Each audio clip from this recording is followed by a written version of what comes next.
நீங்க உடனடியா மீன், ஆடு, கோழி சாப்பிடுவதை நிறுத்தணும். அதுங்க சாப்பிடுவதை நான் எப்படி நிறுத்த முடியும் டாக்டர்? தினமும் குளுக்கோஸ் சாப்பிடுங்க. அது கிடைக்கலன்னா முட்டைக்கோசு சாப்பிடலாமா?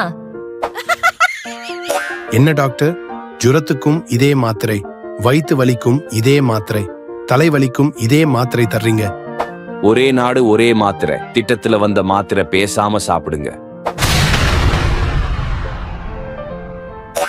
என்ன டாக்டர், நீங்க மருந்த மாத்தி கொடுத்துட்டீங்க. அவ்வளவு என்ன அவசரம் உங்களுக்கு? பார்த்து வாங்கிட்டு போக கூடாதா? என் மனைவி அதிகமா டிவி பார்க்கிறா டாக்டர். அதனால என்ன, உங்களுக்கு நிம்மதிதானே? பவர் கட் ஆன பிறகும் டார்ச் அடிச்சு பார்த்துக்கிட்டு இருக்காளே டாக்டர்.